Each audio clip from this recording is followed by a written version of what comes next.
Liftoff will start in T-minus 10 seconds. 10, 9, 8, 7, 6, 5, 4, 3, 2, 1. We have ignition. It's time! 17 seconds from Game 7 or from championship number 6. Jordan open. Chicago with the lead. Harper got a piece of it. It comes off. The Chicago Bulls have won their 6th NBA championship. Tying run at second, 2 out. Palmero over the head of Jenks. Uribe charges, throws, out! And the White Sox have won the World Series. To the far side around the 8-yard line to Hester. Under it and to the middle with the 15 to the 20, breaks free of the 25 to the 30, to the outside, 40, midfield, 40, 30 to the coast, 20, 15, Hester 5. Oh! Touchdown!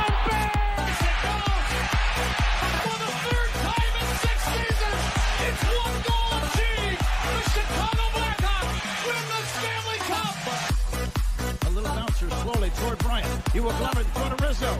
It's in time. And the Chicago Cubs win the World Series.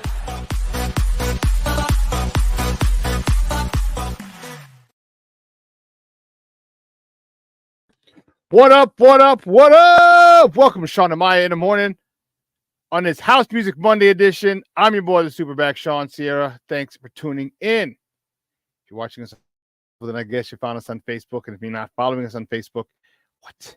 Make sure you go to Facebook, type in Sports Zone Chicago, like button, and now you're following Sports Zone Chicago. Simple. But also make sure you follow Sports Zone. You also follow Shawn and Maya in the morning, our Facebook page as well. If you're watching us on our YouTube channel, excellent. And if you're not subscribed to our YouTube channel, go to YouTube, type in Sports Zone Chicago, click the subscribe button, but also click the notification button. That's the bell next to it. That'll let you know anytime a show from Sports Zone Chicago is going live. Get it? Got it? Good. Watching us on our Roku channel. I like that kind of party, baby. All right. We have our own Roku channel. Okay. If you have a Roku television in the house, do us a favor. Download Sports Zone Chicago's channel to your television. I put it there next to Netflix, Hulu, Max, Disney Plus, all that good stuff. Oh, that reminds me. I got to check out The Chi. It's on Showtime. Forgot. Whoo. All right. Anyway, download it. You can watch it on the big screen. Hell, run the big screen, right, Mickey, Ficky, now. You can also tweet the show. You can tweet us at Sports Zone Shy. That's CHI at Sports Zone Shy. Now, if you want to follow me, just me, you want to know what I did? Well, let me tell you what I did. I made it nice and easy for you, folks. Nice and easy. One handle for Facebook, Twitter, Instagram, Snapchat, and TikTok. All one handle at the Shawn Sierra. If you want to follow our lovely co-host Maya Akai, you can follow her on Facebook and Twitter at the Sports Chica. And if you want to follow her on Instagram because you're an IG and you do it just for the gram, well, just follow her at Maya_Akai. That's MAYA_AKAI. Yeah, we got a great show, but I need you to get interactive. Whatever platform you're watching us on, whether it's Facebook, YouTube, or our mobile app, leave a question or comment on that platform. It'll come up here in the thread. We'll put it on the screen and we'll incorporate it into the show. And that, my peoples, is what makes this the best morning Chicago sports talk show around. And that's you, baby. So bring them all. Questions, comments, smart ass remarks, because ain't nobody scared over here. And like The Rock said, baby, don't sing it, just bring it. Let's see what we got going on in the chat. Yeah, it was a rough weekend for us, man. What's up, Cornelius? What's up, sports owners? Yeah. So a lot of you guys are all crossovers. You know, either you came from Nomad Network and you watch me here now, or you see me on Nomad Network, or you're my original sports owners and you follow me when I do work with Nomad. Our producer, with Nomad, Chris Washington, or C Sharp as you call it. You would see Counterclockwise Productions. That was his production company. He passed away Saturday. To say it was a shock is an understatement. I was floored by the news. I was floored by the news. And, you know, it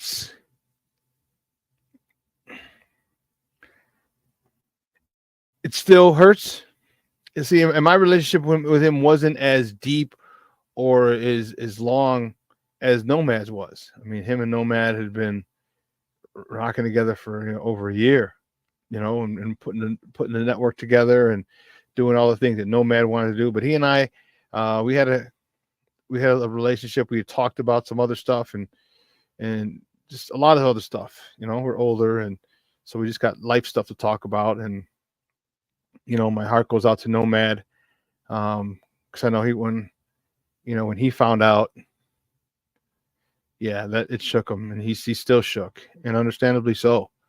And this is why, and I know it sounds corny and it sounds whatever, but this is why I tell you. This is why I always tell you guys. I say at every show, make sure you call someone and text them, tell them you love them, tell them you're thinking about them, leave a voice memo, something. You never know when the last time that you're going to speak to somebody is, and we didn't know, we weren't ready, and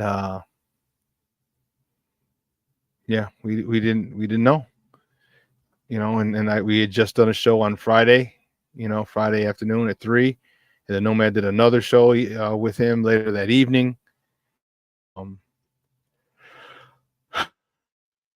Man,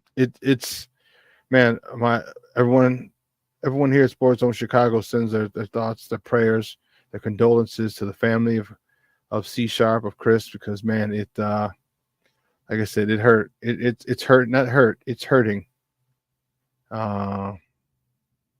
It's hurting. It's hurting. Okay. So there'll be no Nomad show today. Our daily Bears talk, we won't do that today. That'll be, we're going to resume on Wednesday. That should be at 1 o'clock, 1 o'clock Central. But yeah, it's hurt. Again, it's hurting us. It's man, it hurts, man. I don't even know what to tell you.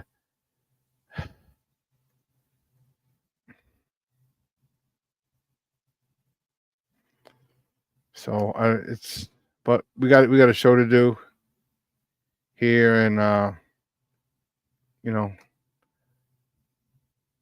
we definitely will miss him. And excuse me. And man, it's tough. It's tough when someone dies, and it's tough when someone dies, or someone close to you dies. And it's been rough for us. All the guys over, the panel and the guys in the back office, and but we got to keep moving. We have to move forward. All right, we have to move forward. Let's see who else. Be Smooth, what's up, buddy? How are you? Yeah, it should be 1 o'clock, I think, on Wednesday, not 3. All right. My man Armando Emeterio Olada Jr., he's in the house. What's up, Papa? Thank you for tuning in. Plank's in the house. Good morning, baby. Bear down. That's what I'm talking about. Michelle Walls, House Music Monday morning. You see it. You see it. You know. You already know. You already know. And yeah, dude, they gave us Sunday burpees yesterday. And they're broad jump burpees. So you did a burpee, you jumped up, and then you jumped out. It was nutso. Nutso.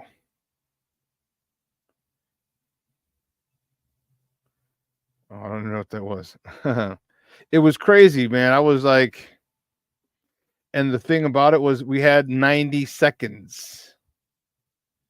90 seconds of work and 30 seconds of rest. It was crazy. So yeah, Sunday burpee broad jumps were not nice, my son. Not nice at all. Nah, not nice at all.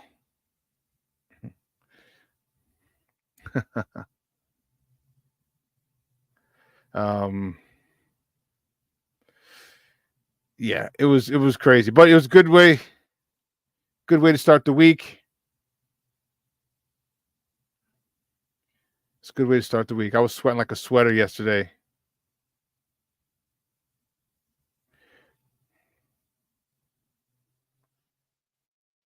What was that? Yeah. Let's see who else we got in the show.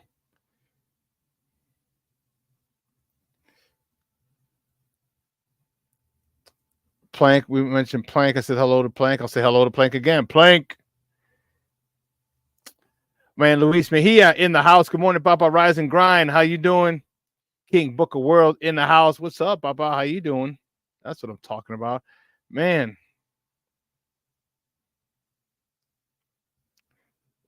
Luis, Denver lost all their nuggets.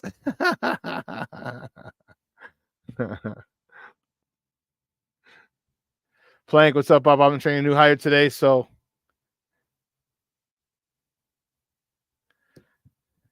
I'll be listening. Bear down. Rest in peace, C Sharp. Man. Oh, damn. Man. I'm sorry to hear that, King Book of World. I'm sorry. I'm sorry.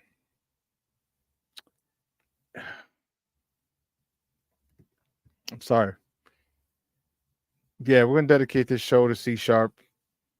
You know, he was a good dude, man. And like I said, I had a lot of conversations with him, not about sports. It was about life and about a whole bunch of other stuff. And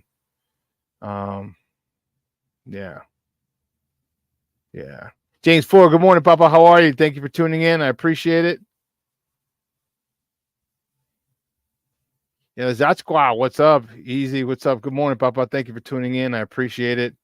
Jay Grizz in the house. What's up? That's what we're talking about. Yeah, it was a rough one for us, man. It was a rough one, you know. And again, for those of you who are just checking in, you know, you catch our daily Bears talk with SuperBack and Nomad and the crew. And our producer, if you see on the screen, our producer, Chris C. Sharp, passed away on Saturday. So it's a rough one. I know I don't have all the energy that I usually do. You know, part of it is I had a horrible night sleeping last night. Had a crazy workout this morning, and still trying to process this whole thing, you know, of C Sharp being gone, of Chris being gone, and so I try to give it. I don't have as much energy as I normally do. You know, I'm usually fired up, especially on a Monday to start the new week, and new week, new beginnings, new opportunities. You know, but this one is just yeah, it's a little tough for me today. But we're gonna do it. We're gonna get it done. We're gonna talk. Got a lot of sports to talk. Man, we got a lot of sports to talk. All right, so we got my White Sox back where they belong. After the Yankees put them in check. Cubs had a rough weekend. Sky got their first win. We got Bears talk. Man, so we got a lot to talk. We got a golfer getting arrested. You know, the golf. And this is the funny thing about the golfer.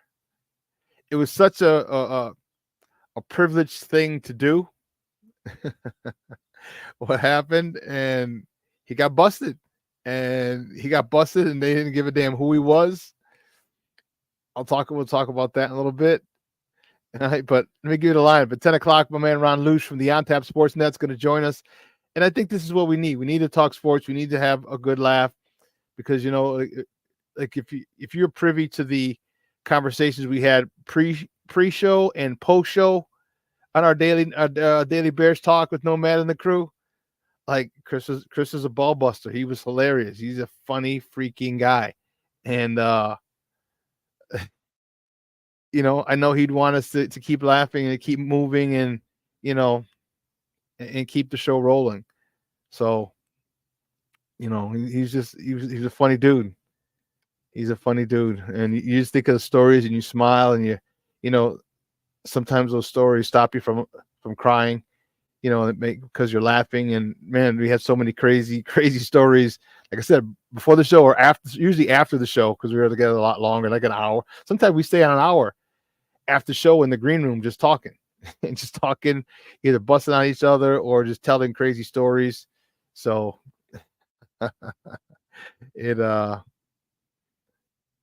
let's get to some sports. Let's get to some sports. So Ron Luce from the On Tap Sports Net is going to join us at 10 o'clock, and he's going to talk Bears with us.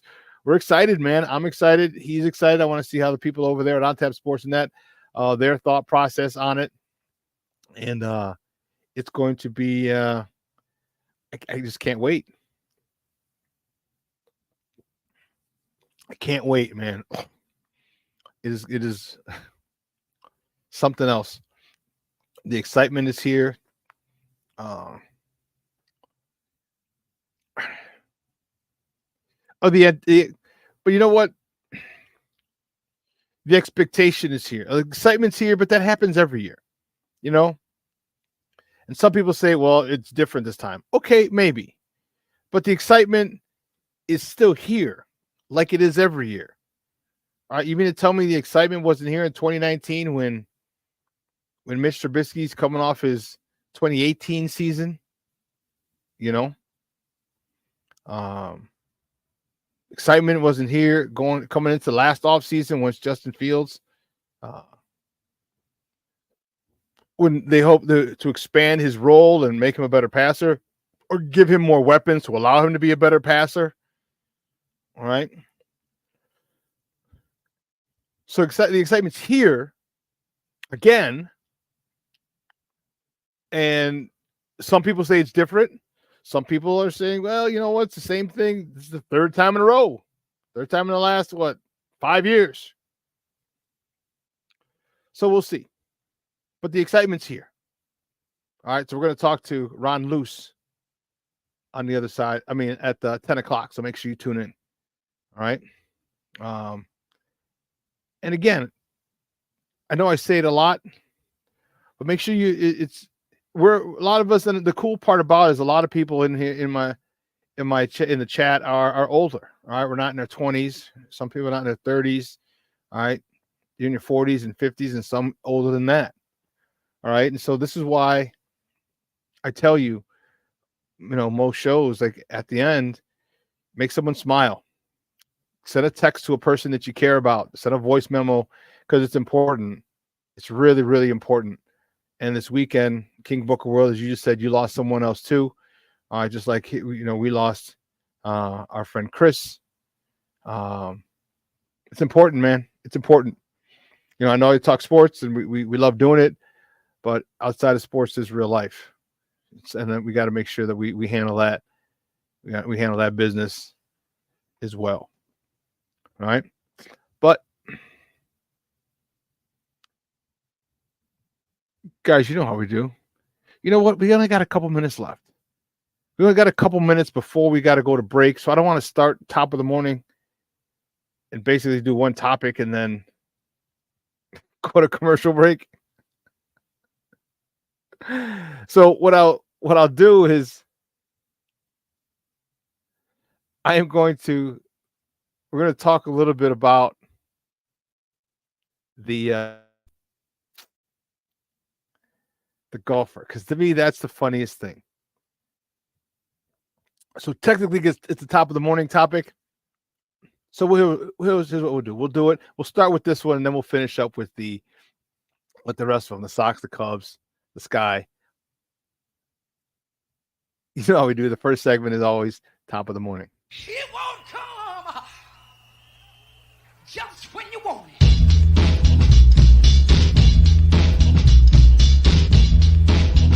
Top of the morning to you. Top of the morning to you. Top of the morning to you. So we're going to start off with this one because this one is funny as all get out. Funny as all get out. The reigning Masters champion. So it wasn't just a golfer. All right. Masters champion. He's the number one golfer in the world. Got his picture taken this weekend. I'm going to take this down for a second. It was, this is Scotty Scheffler. Okay. This is Scotty Scheffler. And the situation was, there was an accident in front or right by the golf turn, right by the golf course. All right. And he's the number one ranked golfer in the world. And he ignored a police officer's direction to stop his car outside of Valhalla Country Club down in Louisville, where the PGA was at. So apparently, and this is according to Rick Morrissey in today's Sun Times. That's what I'm reading. I'm looking at. I'm referencing. So the bus had hit and killed a pedestrian earlier. The traffic was snarled as police processed the scene of the accident. So Scheffler said his confrontation with the police officer was a communication breakdown on a rainy, chaotic morning. Police said he willfully ignored directions and tried to drive around the traffic toward the entrance of the club. Okay. Well, what he's not saying is Rick Tellender's not saying is he said it earlier. I guess the guy tried to stop him or something, or maybe I'm not sure if he put his arm in the car or what he did, the officer. But he kept driving, so he dragged the cop a little bit. I don't know how. See, when you say, and here's how you can embellish, or here's how the mind works. When you say, let me take his picture down. Take his mugshot down. When you say drug the cop, you're thinking, oh, he drug him like half a mile, and he's trying to fight, and he's just sliding. All right. I don't know how that situation arose, how it came about. Maybe he drug him 6 feet, 8 feet, 10 feet, 50 feet. I don't know. But once that happens, even if he slides a little bit and you're holding, he technically did drag you. So they're going to say he dragged the cop. So I don't know how far he dragged him, but his ass went to jail. And what was really funny is he tried to explain that. He said, hey, well, I'm the number one golfer in the world. And they're like, and we told you to stop. And they arrested him. And then a reporter came over and said, hey, that's the number one golfer in the world. And the cops were like, yeah, and he's going to jail. So here's the officer involved was treated for abrasions. His pants reportedly were torn while he's being dragged by Scheffler's car. Okay, so definitely drove him tens of feet, maybe 20 feet, maybe 30 yards. Because if you're dragged, it doesn't take long to scrape your pants and rip your pants. It wouldn't.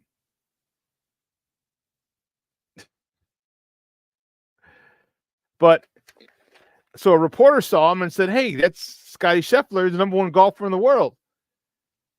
And they cuffed Scotty, and the cop's like, I don't care. He's going to jail. There's nothing you can do about it. So they took him to jail. He was arrested, booked. You saw his mugshot. And 4 hours later, he made his tea time. He made his tea time. So the question is this. All right. You're down in Louisville, Kentucky. I wouldn't say it's the South, but you've been getting pretty damn close. And they don't like outsiders coming in thinking they can run shit. Okay? I know, don't get me wrong, they love it when they come and they spend money for the Derby. They love when they come and spend money for the PGA Championship. But don't come in here and tell us how to do our thing. So my question is, do they drop the charges? Do they, take it to court and have it gone? Does he get leniency from the court? How does this play out? That's what I'd love to see. Or that's what I can't wait to see. How is this going to work for him?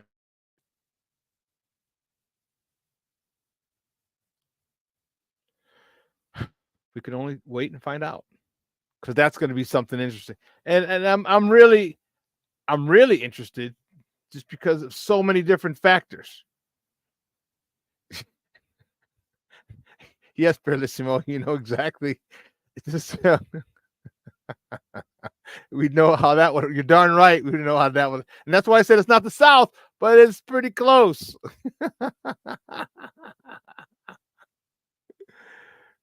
Yeah, I don't know, by his way, but he might have some leniency. You know what I mean? He might have some leniency. He got a mugshot. Yes, he does.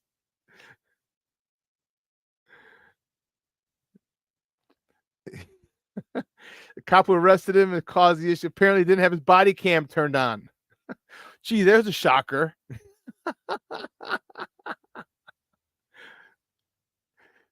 And if it was a black golfer, body cam definitely would not have been turned on.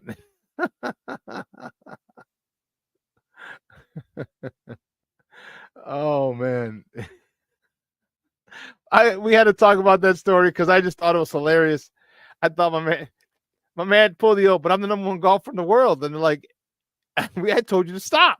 I told you to stop.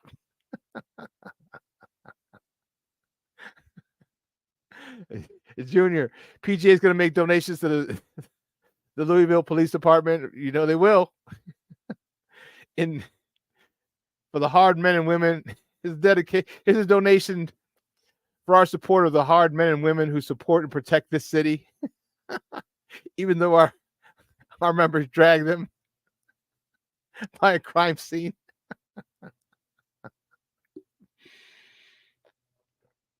We'd like to smooth over. I mean, apologize. I mean,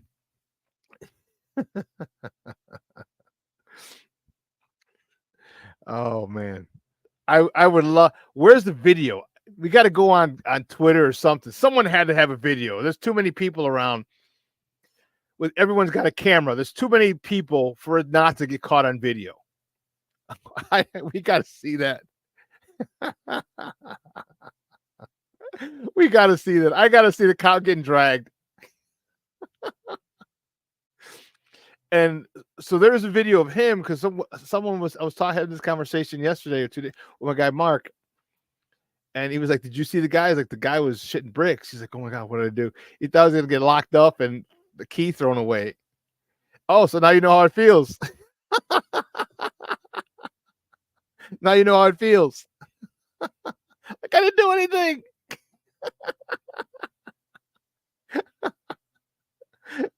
Oh my goodness. I gotta see.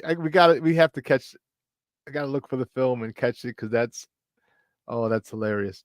But listen, let's take a quick break, and on the other side of the break, we'll have more top of the morning topics. I love his mugshot. And more top of the morning topics. Don't go anywhere, folks. Keep it locked right here. Shawn and Maya in the morning on Sports Zone Chicago. Hey, it's your boy, the SuperBack, Shawn Sierra, and be sure to follow Sports Zone Chicago on all social media platforms, on Facebook, Instagram, and our Roku channel. You can find us at Sports Zone Chicago, and on Twitter, we are at Sports Zone Shy. Also, be sure to download our mobile app so you can take Sports Zone Chicago with you on the go. Time out. How are you feeling right now? Happy? Excited? Angry? Overwhelmed? One of the best things you can do for your mind health is to name what you're feeling. It can sharpen your awareness and help you talk about your feelings with someone you trust. Here are 3 questions to ask yourself. Where are your thoughts right now? In the past, the present, the future? Do you notice any sensations in your body? Is your heart beating fast? Is there a flutter in your stomach? Or are you fully relaxed? What do you need right now? Time with others? Time to yourself? Remember, there's power in this awareness. So find ways to identify what you're feeling today.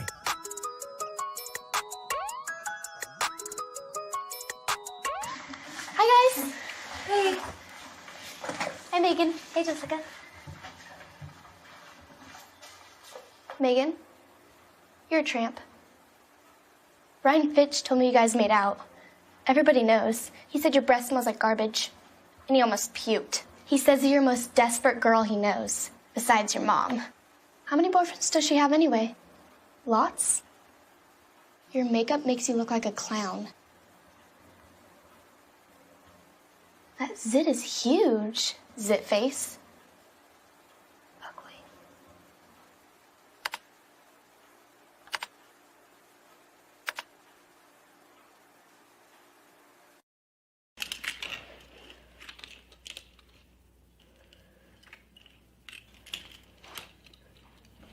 Hey, bud, what you doing? I'm playing with cars. Cars? Can you show me what a car does? Whoa, whoa, whoa, whoa, whoa. Hold on a second. First of all, this is a school zone. So you need to put down your cell phone, stop texting, and let's get to driving. Now you're coming up to a stop sign, right? You need to slow down and stop before you hit that Y line. I want you to look left, right, left. You don't want to get hit by a car going on your left and to your right to make sure you don't get sideswiped by a guy coming from your right. You're coming, and you see a crosswalk. You better slow your horses down because the #1 rule of driving is always yield to pedestrians. Now stop, pull over, and you are done driving. Gosh, what do they teach you kids in school nowadays?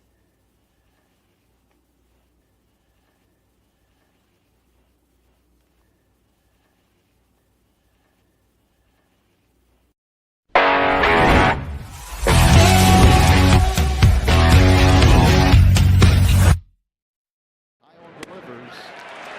swing and a miss, strike 3. McCutcheon stranded at first base. We head to the left. Mike Tachman. Fly ball hit to deep right. Giving chase is McCutcheon. He looks up and this bangs off the ivy. Tachman on his way to third. And he's going to get in there, sliding in with a triple. First hit of the day belongs to Mike Tachman. Ball game. Looped in the center, and this will be caught by Sawinski, tagging and coming home. Tachman throw offline, tie ball game. Payoff pitch.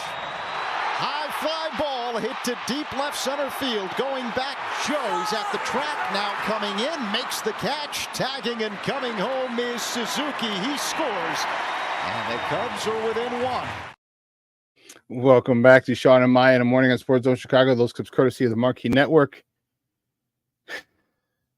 And that's where we'll start. We'll start with that. The Cubs with a tough one. The Cubs with a tough one. They fall to the Pirates 3-2 yesterday. And yeah. It was a tough one. Tough one for the Northsiders. All right, Jameson Tyone, he got the loss. He's 3-2 on the season. He went 4 2/3, 6 hits, 3 earned runs, 2 walks, 4 punch outs. Cody Bellinger was 1 for 4 with a double, his 7th. Okay. Christopher Morel and Mr. Outcast himself, Heiya Suzuki, drove in the RBIs. Morel was his 33rd of the season, and Suzuki with his 16th of the year. Well, the next top of the morning topic. The White Sox. Yeah, they did it, baby. They got put back in their place. The White Sox get swept by the New York Yankees, by the Evil Empire, after losing 7-2 on Sunday in the Boogie Down Bronx. Chris Flexen got the loss. He's 2-4 on the season, 4 innings, 8 hits, 7 earned runs, a walk, 4 punch outs. Wow.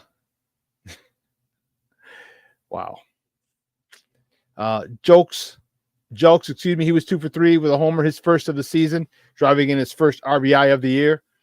He also had a home run. He took away a home run. Was that yesterday? Unbelievable. Beautiful home run stealing catch. Zach Remillard was 1 for 4 with a triple, his first. He drove in the other run, his first RBI of the season, as well as Jokes. The White Sox were in a tough. Going to the Evil Empire, Carlos Rodon, former White Sox pitcher, was dealing. He just mowed us down. It wasn't even funny. But no rest for the weary. The White Sox traveled north of the border to face the Blue Jays in Toronto. First pitch today is at 2:07 p.m. Central Time. You can catch that game on NBC Sports Chicago or listen to it on their flagship station, AM 1000. Eric Petty's on the bump for the good guys. He's 4-0 with a 2.60 ERA going up against Jose Berrios. On the bump for the Jays, he's 4-3 on the season with a 2.82 ERA. So can the White Sox right themselves? I mean, they just got their asses kicked in the Bronx. Can they right the ship? I don't know. You know, with that 3-game losing streak, the getting swept in the 3 games in the Bronx, the White Sox are back under 300 for the season. Their win percentage is .298, and they are back to being the worst team in baseball, but only by a game. They're a game out. They're 14-33 in Miami with Tim Anderson, who's doing a rehab stint after his bad back. He's 15. And the Miami Marlins are 15-33, so only one more win.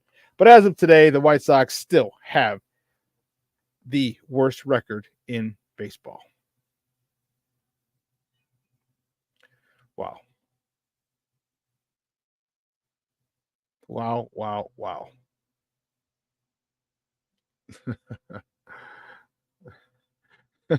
You guys are crazy. I love it. Yeah, Skeens had a nice game yesterday. Yes, yes, yes. Hey, you're going to deal with it, Grizz, Jay Grizz, just like I got to deal with talking about my White Sox. You're going to deal with this shit too.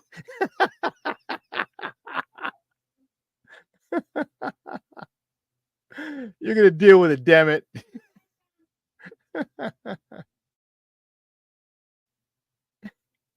That's funny.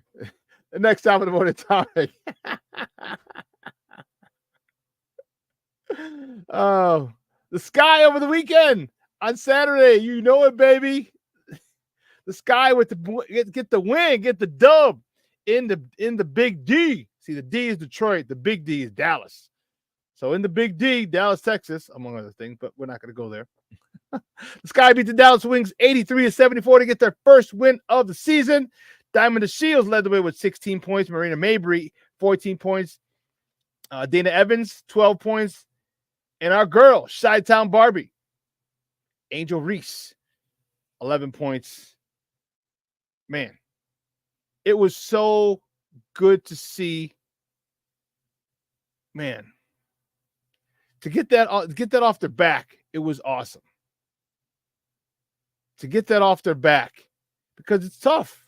You know, you're trying to get you want to get you're trying to get your first win for a couple of reasons. One, start the season right. You want to get your first win of the season. But two is also going to be Teresa Witherspoon's first win of her career as a coach of the Sky. They got the dub for her, which I thought was awesome. You're very happy about that. You know what? Let's check out some of the highlights from this. Boy, Brown just got picked big time by Williams. Williams then posts up and got it. Great job and a veteran move by Elizabeth Williams. Great tap out by Natasha Howard to find Seb for a wide open three. And you know that had to feel good for her coming into this game. How about Dana Evans? Hit 42 threes last year, drains that one. Back to Jaylen Brown wearing the mask. And for a player who has never really had to play in a mask, like, you gotta know there has to be some type of an adjustment, right? It's uncomfortable. Spacing, understanding when to give it to her. So all she had to do was catch it and just lay it up. Williams pull up, rolls it over the front of the rim. And those videos courtesy of the Marquee Network. That game was on the Marquee on Saturday. I love it. I love it. I love it. I love it. And I don't know if you saw, keeping it in WNBA news. This is not a top of the morning topic, but it's worth talking about. The Indiana Fever played the New York Liberty on Saturday. Sold out crowd, 17,000 people in the Barclays Center in Brooklyn. 17,000 people. Are you freaking kidding me? 17,000 people in Brooklyn to see the New York Liberty and the Indiana Fever. Now, there's been a lot being said, and everybody's saying, hey, you know, you're watching Caitlin's tough start, okay? But you have to remember, here's the situation for Caitlin. All right, let's think about the way this plays out for any other sport. We'll go to the men's league, okay? Let's go when the men get drafted, okay? You got March Madness, okay? Then you go to the draft camp, all right? They were here, last week, 2 weeks ago in Chicago? Last week. You know, we're looking at Bronny James and all these guys. So they go from the Final Four or from March Madness, the tournament, to the draft camp. Now, all the kids who are young men who didn't make the Final Four or the championship game, okay, they had more time to prep. Then you have the draft coming up. All right, this month? No, June. All right, so you're in March. April, you have the draft, the draft camp. All right. No, May. We're in May. So we're in May. In June, you have the draft. And guess what? You don't play until you report it August, September. Okay. So we're in May or June, you get drafted.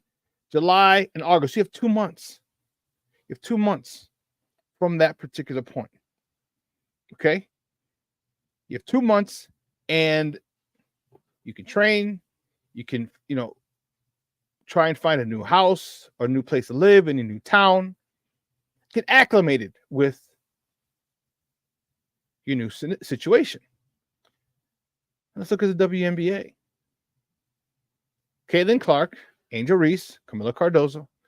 They all went to the Final Four championship game for some of them. Okay.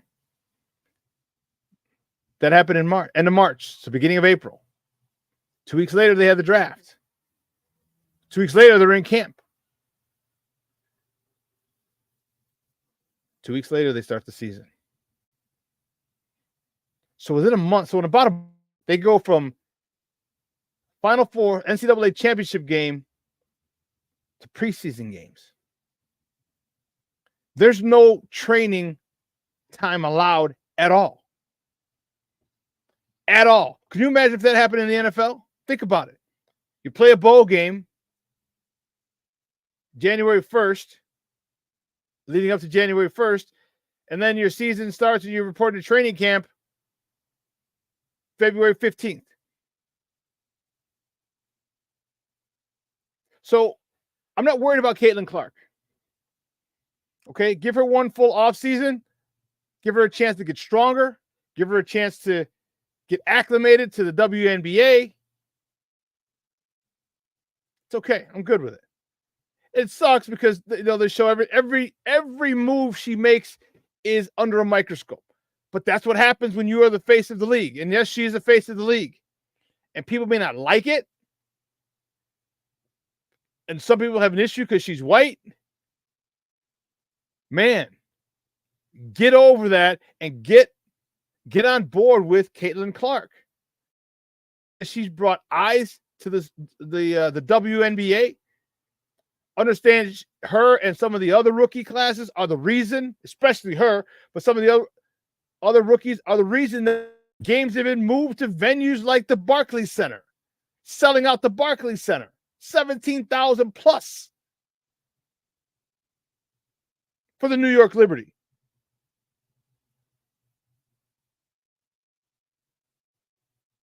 Ticket sales have gone through the roof.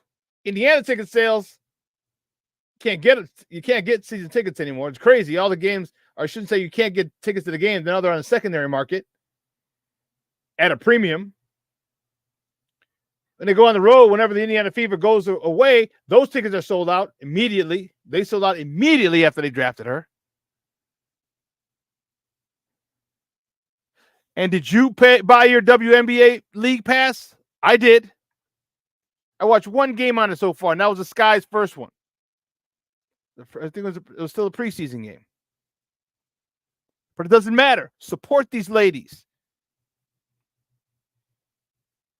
Support these ladies. You talk about, you get these people who are, oh, man, the pay is crazy. They should be paid the same. Shut the hell up. Bellissimo. He did. Very nice, sir.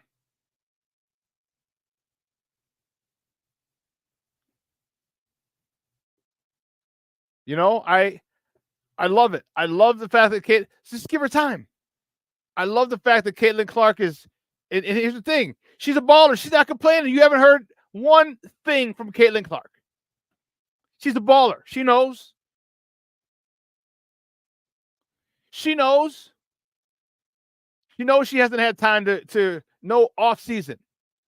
She understands it. That's cool. And then also, Skip what was this the other Jamoke?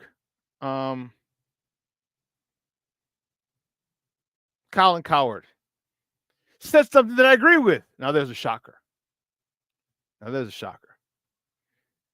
But he said, why would Caitlin Clark against two of the teams with two of the best defensive teams start the season? And I get it. Like, why would you do that?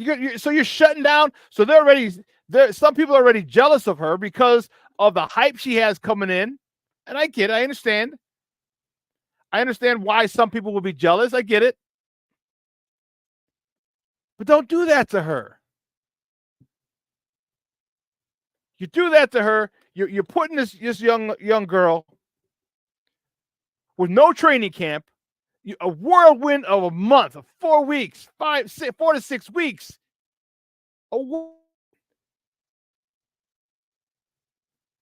And you put her against the top two defensive teams in the WNBA with two of the top defensive stoppers in the WNBA who've had their offseason. And you're gonna do it like that? Like, come on, man.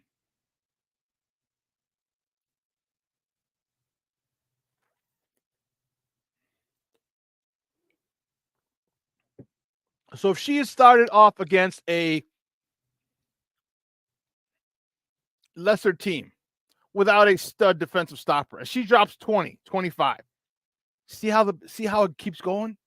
See how the legend goes? And now more people are going to want to see her. Now more people are going to want to see her. Now more people are going to want to see her. And it's bringing more and more and more eyes to the sport. But again, I agreed with Colin Coward about that. Like, yeah, you should have put her with a little less, and maybe the team was, maybe the schedule was made already. But when you knew the Fever had the number one pick, you knew they were going to take Caitlin Clark. I don't know when the schedule was released, because if it was released after that, then shame on the WNBA. If it was released before that, well, then it's tough to kind of argue that point. But Caitlin's going to do well. She's a baller, man. She's a hooper. She's going to make adjustments, and pretty soon she's going to start knocking down them threes. She's going to start winning games. She's going to start. That's cool. But let's not hate. Let's stop hating on her, man. Stop hating on her.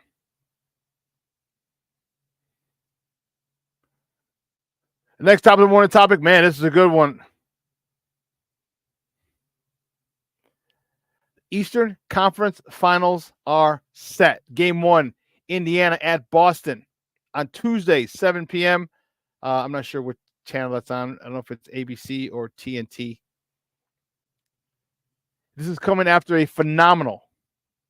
When I say phenomenal, I mean phenomenal game. Game 7, as a matter of fact, yesterday. There were 2 Game 7s. But a phenomenal Game 7. Where'd you go? And let me tell you something.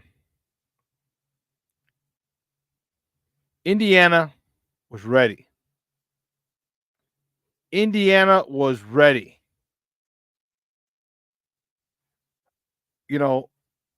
This was one heck of a game.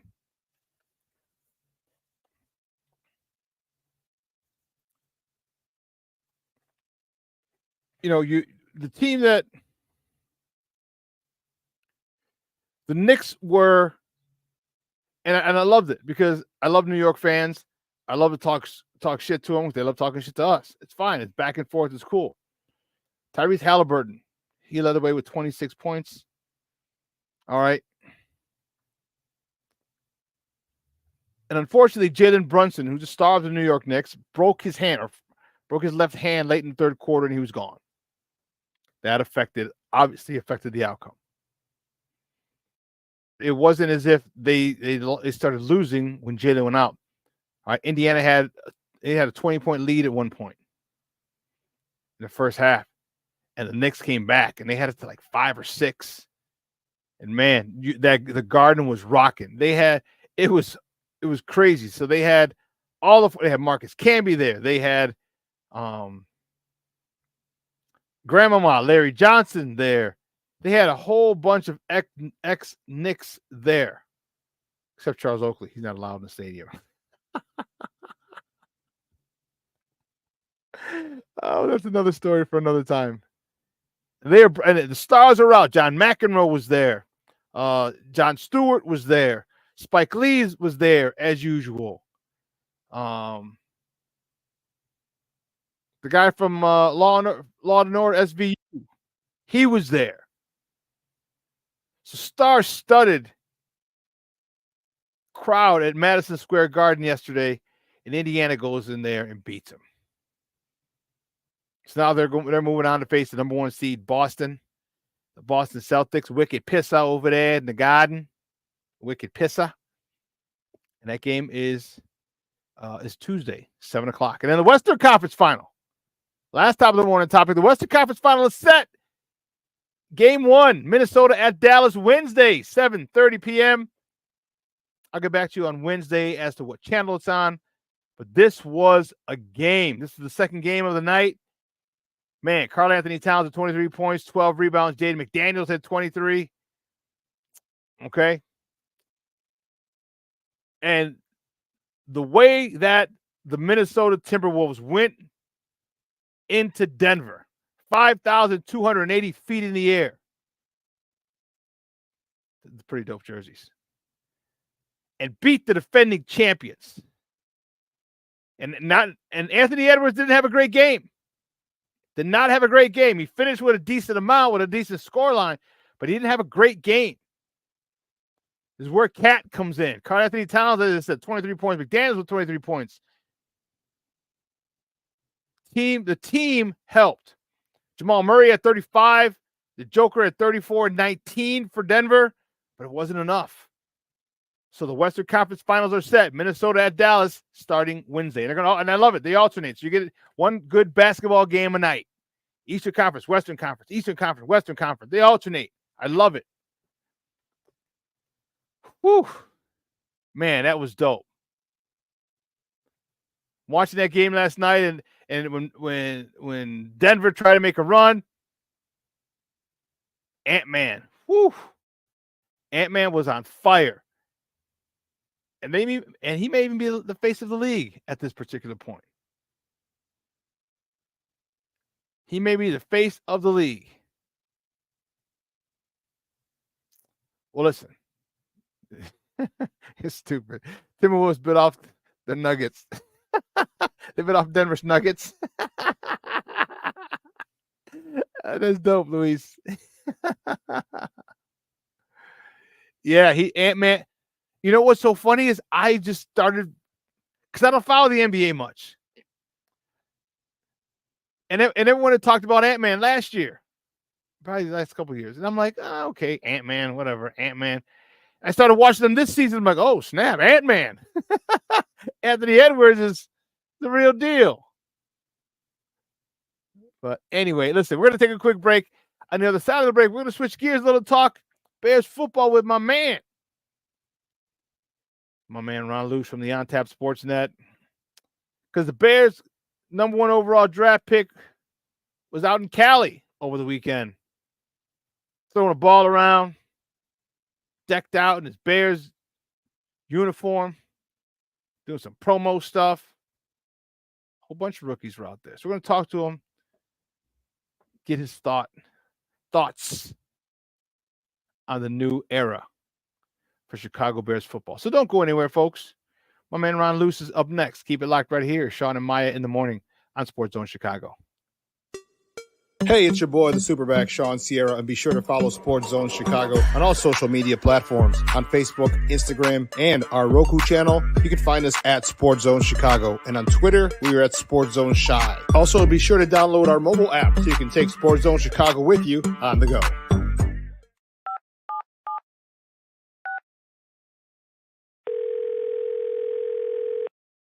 Yeah, hello. I'm really not sure if this is what you all do, but I really don't have anywhere else to turn. Hi. I don't even know why I'm calling right now. I'm sorry. My thoughts are going a mile a minute. My kids are out of state. My buddies from the army are all gone now. I'm really alone. I left the service last year. My mom just passed away a few months ago. I miss so much time with her. I keep getting calls about the bills, and I'm trying to get a job, but I feel so stuck. Okay, ma'am. I'm glad you called. Okay, sir. Let's stay on the line and walk through some things. Thanks. Okay. Thanks a lot. Thank you.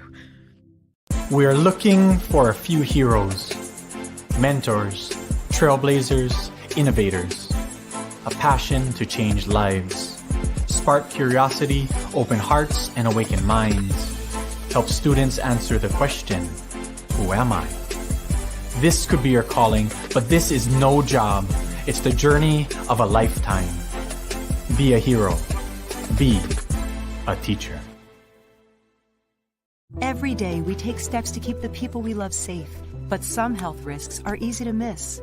Ticks hiding in the yard can spread germs, like the ones that cause Lyme disease. Mice searching for food can spread bacteria that makes us sick. Mosquitoes lay eggs in standing water and can spread West Nile virus and more. Cockroaches are drawn to water in the home, leaving behind allergens that can trigger asthma attacks. Common pests can threaten our health. Learn how to protect your family at pestworld.org. Mental health and learning disorders don't discriminate. 17 million children and adolescents in the United States live with disorders like anxiety, depression, ADHD, and dyslexia. Less than half get the help they need to thrive. Help the Child Mind Institute change these children's lives. Visit childmind.org.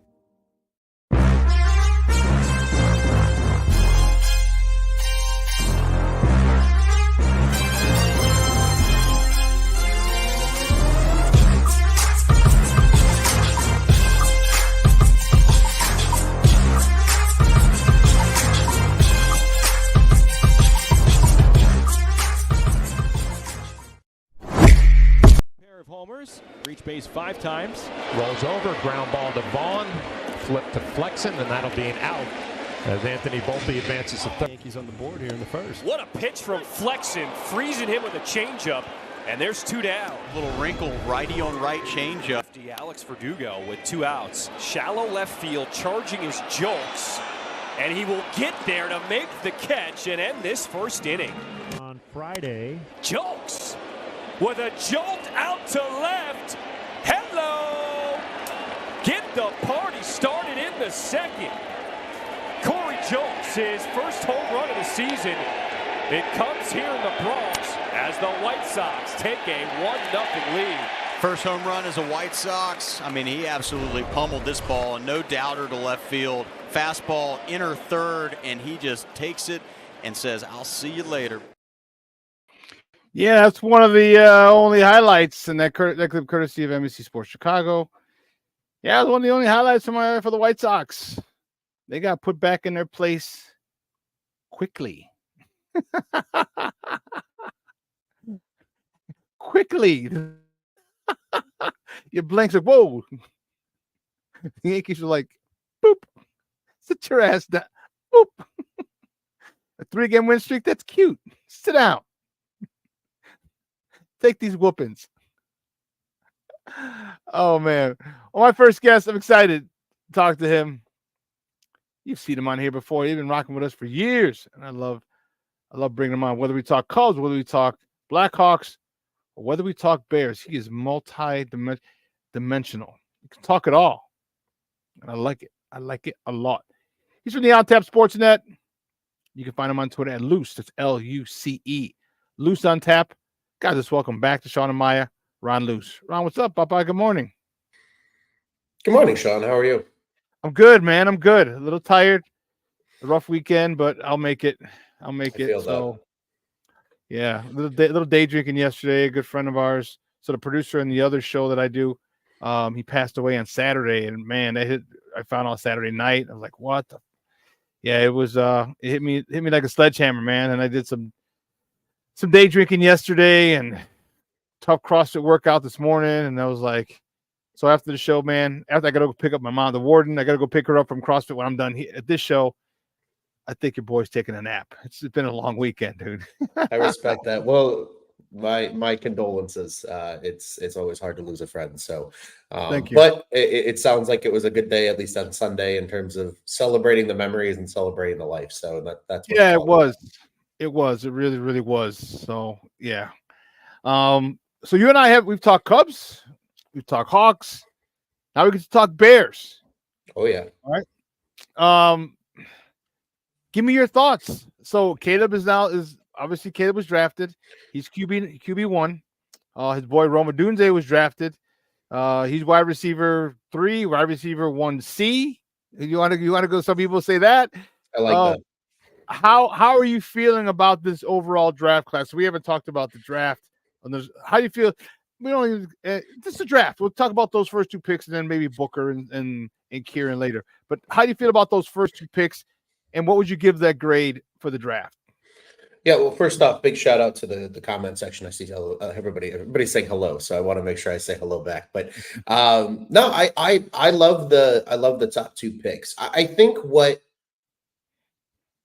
way I look at it is I'm old enough to remember all the busts, and you know what I mean. Like I've rode that roller coaster over the course of my life, so I look at this and I say they made the right decisions, because ultimately we all knew Caleb was going to be 1, and that's fine. And it was the first time in franchise history that they've picked number 1. Like I think that went very understated throughout the course of this entire draft process. It's like they never technically had the number 1 pick where they actually used the selection. Last year was the first time they ever received it. Obviously, they traded it away. They got this year's first, and then you turn around and actually use this year's first. Caleb Williams was the surefire number 1 pick. Great move there. That's a slam dunk. I think we all need to be thanking our lucky stars. I think Ryan Pace still loves the Bears at heart. I think he was in the ears of whoever he needed to be in the Atlanta front office for them to go take Penix instead of adding more weapons around Kirk Cousins. And Roma Dunze falls to number 9, and it's the perfect case scenario. You go out and you get a guy, and a lot of people are like, well, he's only going to be wide receiver 3 this season. That's fine. Realistically, though, going forward, there's a chance he's the number 2 next year if Keenan doesn't come back on any kind of contract. And then there's a chance he's the wide receiver 1 if DJ Moore ends up going somewhere else and getting more money than what the Bears are willing to pay him. So I think it's a perfect case scenario where he's going to learn from 2 of the best in the league. And we might be talking 4 or 5 years down the road that he's the number 1 receiver. And when it's all said and done, because maybe he has the tenure finally, maybe he goes down as the best Bears receiver in franchise history. I mean, that's kind of the territory we're looking at here. Obviously we hope this is not a situation like it was with Kevin White. I think that was a little different. A lot of that was injury related as well. So as long as Roma Dunze stays healthy, he's going to have the mentorship in that room that Kevin White never had as a top 10 receiver. I would say overall first 2 picks, A picks for me. It really went almost as perfectly as possible. For anybody that's curious, over on our OnTap Sportsnet YouTube channel, there's a clip from the draft night live stream we did of the Roma Dunze pick and the live reaction, and all you hear is bedlam on my side of the camera, because it's a big loud scream of just excitement, because it felt like they finally did something right. I mean, we've all seen it for years. I remember sitting in night class in college when Trubisky was drafted, and like all of us that were live streaming the draft during class all looked at each other like after the pick and we're like doing one of these, and then he was like, okay, let's break for 10 minutes. And all of us looked at each other like, what the hell just happened? So it's nice to see something that they went in, they did good work, and they ultimately, I think in all of our opinions, did exactly what we all hoped they would do. You gave Caleb another weapon, and you went out and got hopefully what could be the franchise quarterback the Bears have been searching for since Sid Luckman. And you can make maybe the little asterisk with Jay Cutler, since they decided just not to build around Jay Cutler because they thought he could do it by himself. Yeah, he didn't really need an offensive line or anything. They're overrated. So You know, he had a couple years there where the Bears defense was bottom 10 in the league, you know. I like the fact that one, they did the obvious, did the smart thing. They didn't try to for some reason, we have GMs who always try, the previous couple of GMs always want to be the smartest guy in the room. Of course. And here there's something, it's literally teed up. It's a 3-2 fastball down the middle. Like, don't expect the curve. Don't expect the slider. He's coming with it. He's trying to overpower you. And they just knocked it out of the park. That fact. And I love the fact that Rome Odunze is in a good spot. Actually, he's in a phenomenal spot because Rome Odunze is a first round, one of the best wide receivers to come out of college in a while. And he's going to be facing, at best, the number 3 cornerback on every NFL team. And that's at best. Because if someone's hurt, if someone's hurt, he's got the number 4 receiver or number 4 DB or the number 5 DB. And you're going to put a first-round draft pick on a number 4 cornerback, a number 5 cornerback. I talk to you about what you think his production could be, because you still got to feed DJ Moore, you still got to feed Keenan Allen, you still got to feed Cole Kmet, you still don't want to put the weight of the passing game and of this offense and this franchise on the shoulders of Caleb Williams yet. Have all these weapons, and they did a great job of surrounding him. All right. In engulfing him in talent galore. Just turn around, hand the ball off, hit the short thing, but you still got studs. What do you think? What do you think the production is going to be for Rome Odunze? I'm going to answer this 2 ways. One of which is assuming everybody stays healthy, right? If everybody stays healthy, like you said, you have multiple mouths to feed. You have to feed Keenan Allen, you have to feed DJ Moore, you have to feed Cole Kmet. You have to feed, DeAndre Swift at least a little bit in terms of the passing game out of the backfield, because that's what they brought him in to do, right? They brought him in because he is also pass catcher as well as a running back. I think assuming everybody is healthy, I'm probably looking at like 500 yards, maybe 550 for Rome Odunze. I think the touchdown numbers could be something to keep an eye on, because realistically, if there is those instances, like you said, where he's going to get a one-on-one matchup with a number 3 or number 4, number 5 corner, I think he can put up some touchdowns. I think we're looking at maybe a 6-7 touchdown season, perhaps, from a guy like Rome Odunze with maybe 500, 550 yards to complement that. But Keenan Allen has a very long track record of missing games in just about every season of his career. If that happens, I think we could be looking at Rome Odunze getting close to 1,000 yards. I don't think he's going to teeter over 1,000 in his rookie season, just because I think there's too many mouths to feed. But I think it's very possible that if Odunze gets thrust into that number 2 spot because of any injury to Allen or even knocking on any wood I can imaginably see right now in DJ Moore, he very well could be in that 850, 900 kind of range, I think, by season's end, with maybe close to 10 touchdowns as a result of it. So I think a lot of it's going to depend on health. But if we're assuming everybody's healthy, this is the year where we say, hey, the stats aren't going to look great. And it's not going to be because he's not a good player. It's just because there's so many mouths to feed on that offense, which when was the last time we could say that? When Jeffrey and Marshall and Bennett were roaming the field at Soldier Field? Yeah, it's been a while. So and Forte, let's not forget Forte. Yeah, it's been a while since this Bears offense has been loaded with this many weapons. So, hey, if he has a 550-yard year, I would call that a success, because it means he's growing, he's learning, and it also means everybody stayed healthy, and that's the best case scenario for your rookie quarterback. Yeah, I love it. Guys, we're joined by Ron Luce from the On Tap Sportsnet, talking Bears football here, Shawn and Maya, on Sports Zone Chicago. I love it. I love the situation he's in. I also love the talk to me about, I know this sounds weird, but the punter and how important that plays, because this dude is a stud. I explained after they drafted, I explained how I play with a phenomenal punter in it. And the first game he played, I was warming up and I'm watching him kick, and he's the ball's hitting and taking a 90-degree angle right out of bounds. He landed at the 3, boom. He did it again, boom. to the left side, boom. And then he did it a couple times. He did straight down the middle of the field and landed smack dab at like the 4-yard line, bounced straight up the ball, and then bounced, and stood it. I was like, how? And this was on turf. Dude, I said, how the hell did you do that?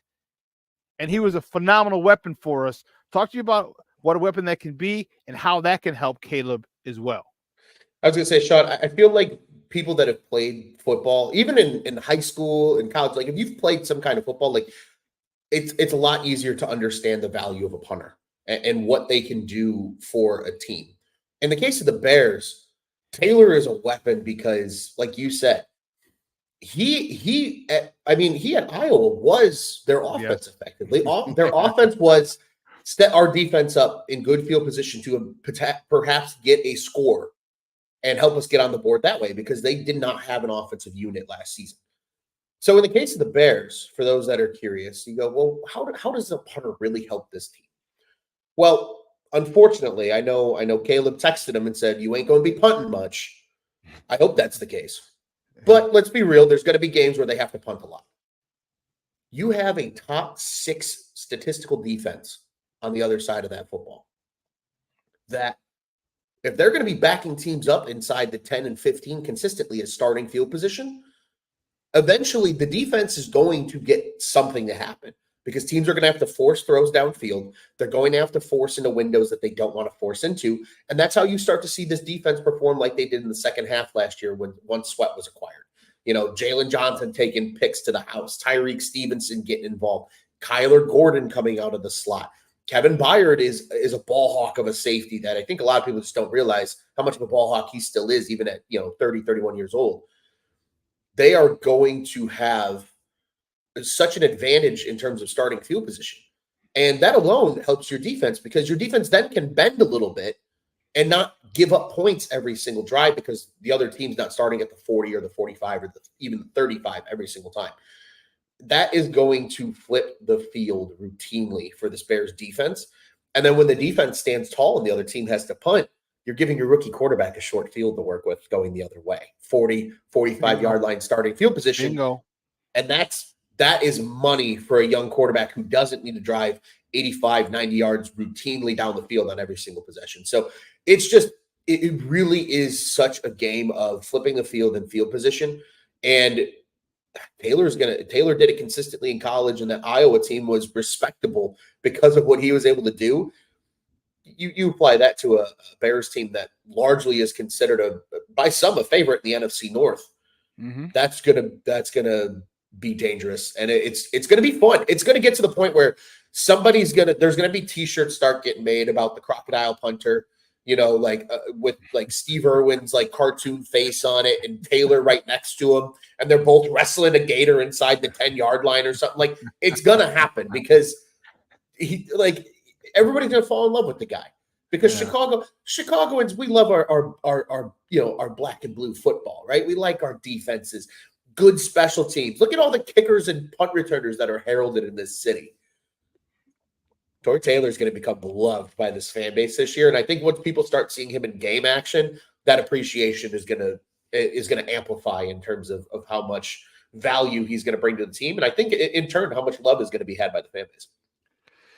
Yeah, and I'm liking you brought up a key point: short fields. You talk about if it's a 3 and out, and you got down inside the 10, and now you're punting from your end zone. All right, and any halfway decent return, even a shitty return, will get you in the plus side of the field. So now you get one first down, and now you could throw jump balls.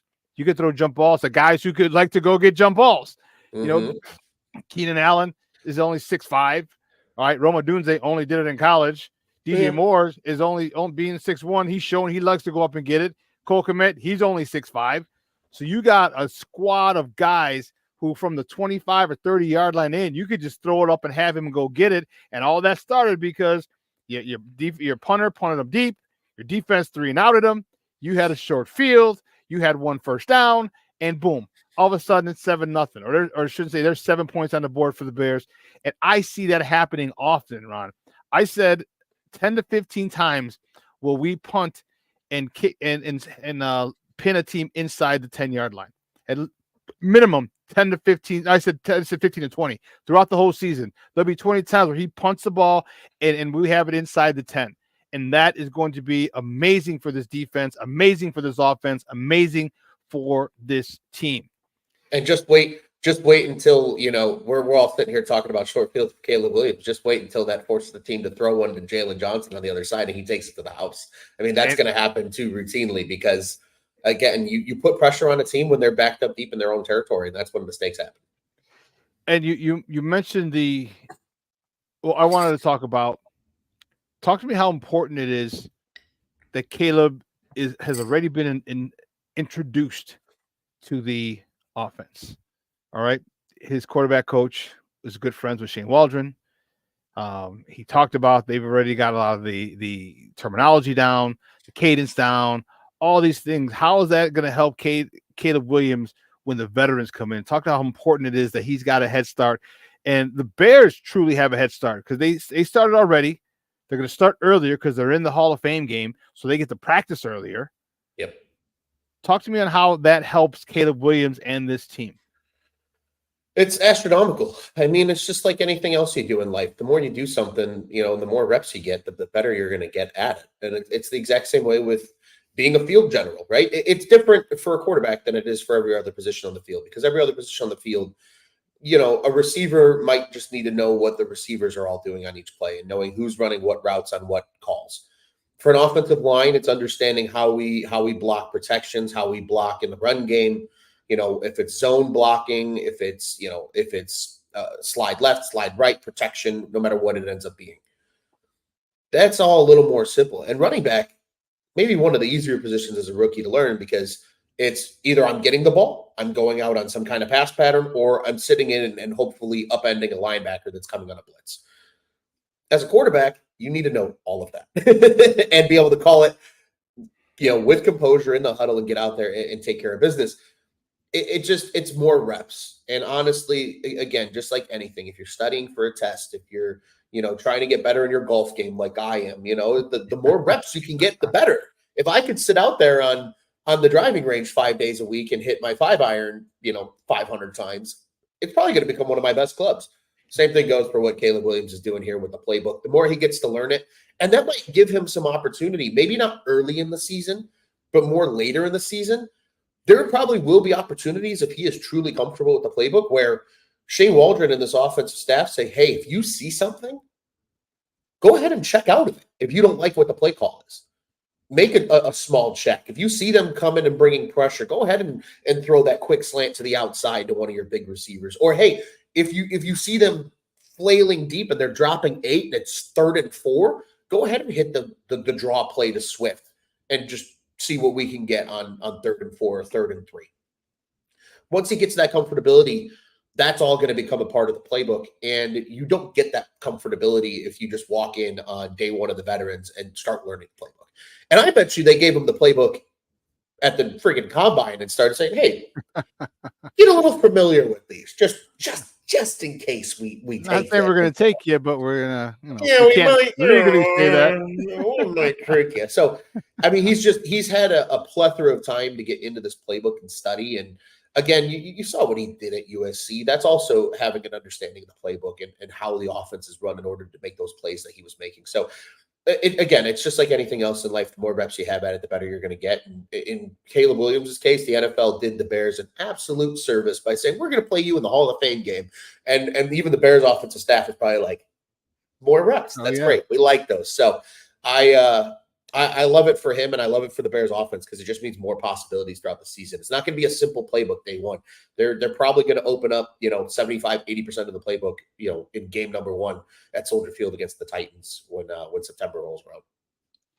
How soon do you think they take the training wheels off? That he's got this because here's the awesome part. He's got access to, or he received access to this playbook early. Okay. He was working with the receivers. Interesting how Roma Dunze was there when he was working, but I'm not going to get into my conspiracy theories. What do you mean conspiracy theories, Shawn? I don't know what you're talking about. They got the Hall of Fame game. Okay, so now they're playing, so they get to practice before everyone else. They get to play before everyone else, And they also have Tennessee first. Houston could be a tough game. Indianapolis, 100%. Los Angeles, Carolina, Jacksonville. We take a rest. Then you have Washington, have Arizona, and you have the Patriots. 9 games of subpar teams to get all the wrinkles out, in addition to the early start. How soon do you think Caleb picks this up and they say they take the training wheels off, because we don't face a division opponent until week 11? Yeah, which is a huge changeover from the last couple of years where we saw teams like Green Bay and even Minnesota pretty early in the season. Yeah. I think the biggest, and I love Barlissimo's comment here about the West Coast offense, or as he says, the WCO. He says it has a lot more answers against zone than air raid does in NFL, 100%. And I think once the offensive staff starts hearing Williams pipe up during film studies and say, hey, I noticed here that, the defense ran X, Y, and Z. Can I check the X, Y, and Z in this situation? And they go, that's a good observation. Yes, you can. As soon as he starts doing that, that's when the training wheels come off. It's having that next level of understanding in the playbook. When do I think that's going to happen? That's a great question. I think we'll get a lot of those answers in the preseason. I really do. And it might not be things that we as fans can just quickly analyze and notice right away. It might require a lot of film study to see some of those things. For example, I did a little bit of film study myself over the weekend for one of the games I called, because I swore the quarterback threw a no look pass, and sure enough, I got my answer. Once the offensive staff starts hearing Caleb say that kind of stuff, hey, I noticed they checked the cover 3 here. I'm going to check a quick out here and just take the 10 yards. And they're like, oh yeah, no, that's exactly what you should do. That will be when the training wheels come off. If I had to make a bet, if you gave me an over under by, we'll say that week 10, because of the division game starting in week 11, I would say under. I think it's going to happen sooner rather than later. I wouldn't be surprised if maybe by that Carolina game, maybe by because they do have that week off game, and that bye week really helps. Like, okay, now we can.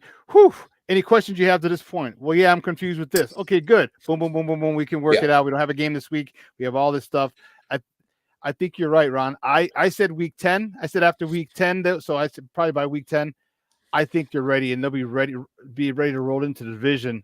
And God forbid that this team hits all cylinders. The offense. God forbid this offense hits most of its cylinders, not even all cylinders, most of its cylinders. This is, to me, as I said repeatedly, the most important acquisition this offseason was Shane Waldron. Talk to me about him and his ability and how he's going to help Caleb, because I think that match, and personally, when they signed him, I thought, okay, this is for Justin. This is a guy who's worked with veterans, whatever. Okay. Talk to me how this match with Shane Waldron and Caleb Williams, how that's going to play out, in your opinion. Yeah, I mean, Shane Waldron in general, coming into this offseason, myself and Quentin Crisco talked about it over at Bears on Tap. It was a very rare hire, because very rarely do you see an established coaching staff like Seattle just kind of fall apart the way it did, because Pete Carroll retired. I think he was kind of pushed out, but that's neither here nor there, where these guys become available the way they did. Waldron has an extensive background in terms of he's worked with Sean McVay on those staffs in Los Angeles. He was there when they had Jared Goff as a rookie, or at least as a young quarterback, I should say. And then he transitioned over to Seattle. I believe he crossed paths with Russ for 1 year. He did 1 year. And then Geno came in. So they kind of had to go through the same thing with Geno in terms of, a project quarterback. I hate that term, but we'll call him a journeyman in this case. Coming in, what he did. I think that overall, it's going to be really beneficial having a guy like Waldron, because of the level of intelligence that he's worked with in the NFL, right? He's not a guy that had 1 year as an OC and he's never called plays, right? That's typically what you get as an offensive coordinator, because these guys have to move up. Look at Atlanta. Atlanta's a good example of that, right? Raheem Morris leaves as the defense coordinator from LA. Then he brings Zach Robinson with him, which is a great hire, but Zach Robinson never called plays. So that's a whole other thing that he's going to have to learn in Atlanta as a part of that new coaching staff. At the end of the day, Waldron knows how to call an offense. Waldron's done it before. And I know there's a lot of people out there that have been like, well, he didn't use Jackson Smith and Jigba correctly in year one and all this. They had to. Seattle's offensive line was horrible. So he had to bring in 3 tight ends to keep his quarterback safe. With a, in my opinion, better offensive line in Chicago, maybe not marginally better, but better. There should be a lot more ability to get Caleb in the right positions. And I think at the end of the day, Waldron coming in as he's not necessarily one of Eberflus's guys. They might have a relationship being NFL coaches and everything, but he's going to come in and just say, hey, this is my offense, and this is what I think is going to work. And at the end of the day, this is what we're going to go do. And I think you saw a lot of that in terms of what they brought in this offseason, right? You brought in Gerald Everett, who has worked in 2 stops with Shane Waldron offensively at the tight end spot, not only to help a guy like Cole Kmet learn the system, but also to be another safety blanket for Caleb Williams. You have DeAndre Swift, who is a much better zone running back than, most of the guys that were available are. He comes in, and that's kind of a scheme fit in a lot of ways in terms of thinking what the Seattle Seahawks did with their running backs. And then on top of that, you go get a veteran like Keenan Allen, who's going to pick this offense up like it's nothing. You have DJ Moore already there. So I think it was truly the best case scenario, getting a guy like Waldron, because rarely are these guys available in just any random offseason. It was just kind of a special instance coming out of Seattle. So I think for Williams, what he's going to do is he has a plethora of NFL knowledge. This is not a first-time OC. That confidence as a seasoned veteran, per se, in terms of NFL coaching, is, I think, going to bleed confidence into Caleb Williams to understand the playbook, to not get rattled, because he's been through it, because he's dealt with it, and he's got guys on that offense that have been in the system before.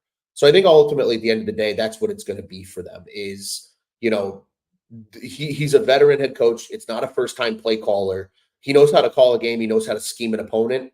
And I think just that alone is going to benefit Caleb Williams, because he's not coming in and learning how to be, an offensive player in the NFL with a brand new, bright-eyed, bushy-tailed OC like Luke Getsy was when he was hired by the Chicago Bears. Or Matt Nagy when he was hired by the Chicago Bears. Exactly, right. Guys that had never really didn't have a lot of play-calling experience. We know for sure at least Waldron has called plays for 2 years in Seattle. I mean, 1 year in Seattle. But that's a big deal. At least he's got that year under his belt. And, I'm sure he learned a lot. Look at just the guys that he's worked with. Dave Canales, who then went to, Tampa to be their OC. Now he's going to be the head coach in Carolina. Sean McVay, Brainiac Wonder Boy of the NFL. I mean, these are great coaches that he's worked with and has that experience with. And he's been in multiple different positions. They've worked with young quarterbacks. They've worked with journeyman veterans. He's seen it all. And when you get a guy that's been around the block a couple times, I mean, we know how that goes just with anything in life. It bleeds a sense of confidence that I don't think the offensive staff for the Chicago Bears has had in quite a while. Quite a long time, Yeah. And I think that's the one thing that was so unbear-like is getting the experienced play caller, which is why I called Shane Waldron the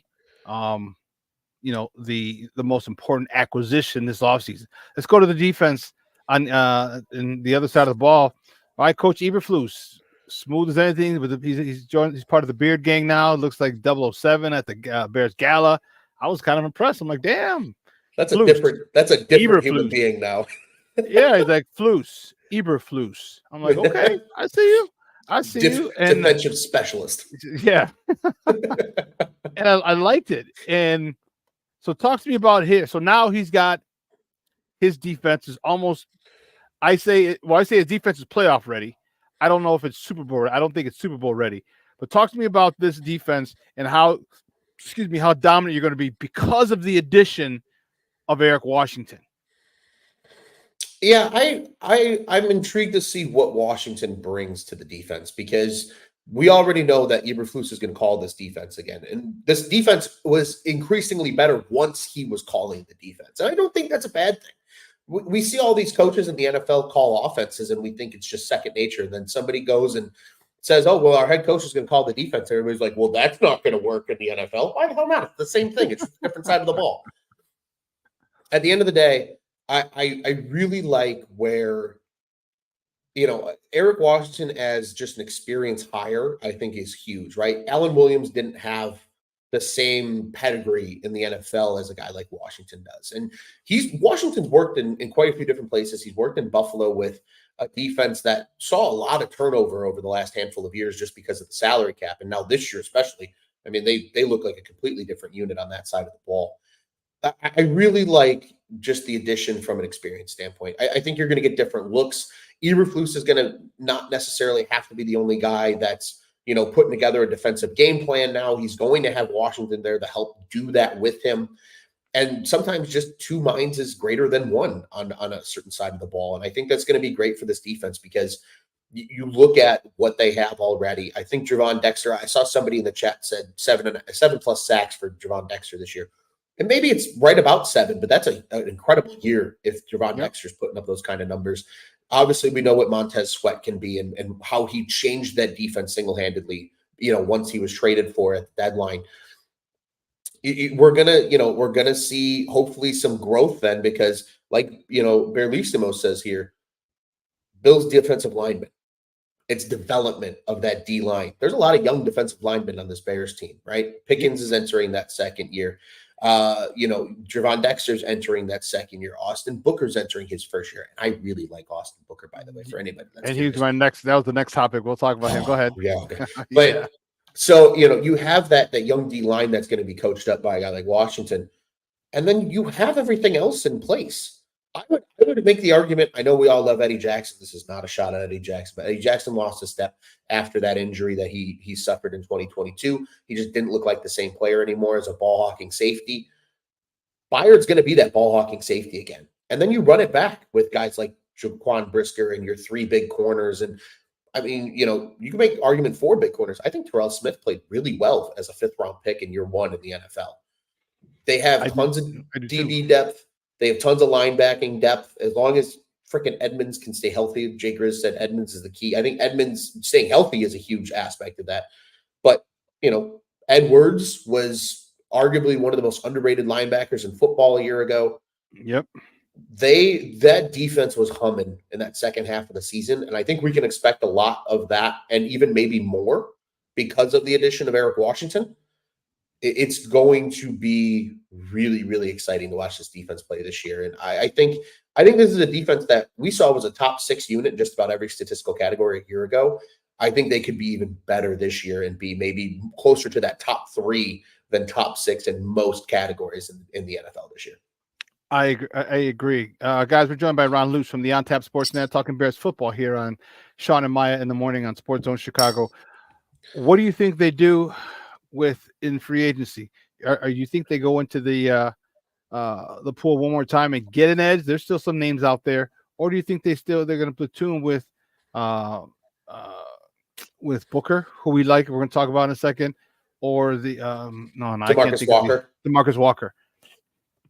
I think they're going to kick the tires. I think when you really will start to see them potentially make an addition is when cuts start to happen. I think they're really banking on one of these veterans that maybe just lost a half a step, or they added some new youth and they want cap flexibility, so they cut a guy after training camp. I think they're waiting for that to happen because right now the biggest name that's available is Yannick Ngakoue. And we all know what Yannick was in Chicago. Even with Sweat opposite of him, his numbers didn't drastically improve as the opposite edge rusher. So now, granted, if he wants to come on a $2 million deal for one season, sure, cool. Yeah, add him his depth. It doesn't hurt to have. But I think if he's looking for that, whatever he got paid last year, what was it, $10 million for 1 year? He's not getting that again, not at least from the Bears. So I think are you good with 5? And Ngakoue, are you good with 5? Maybe. Okay. Maybe. I think it really just. So you're closer to 3-ish, huh? Yeah, I would give him 3 to 4. Maybe is probably the highest I would go for Ngakoue personally. I just think you're going to have some good looks, and I don't want personally. If I'm the Bears, I don't want to cloud up that other DN position that much. It's one thing to have a guy that maybe is a situational guy that comes in on 3rd down, and that's why I think they can really get that kind of guy once some of these cuts happen in camp.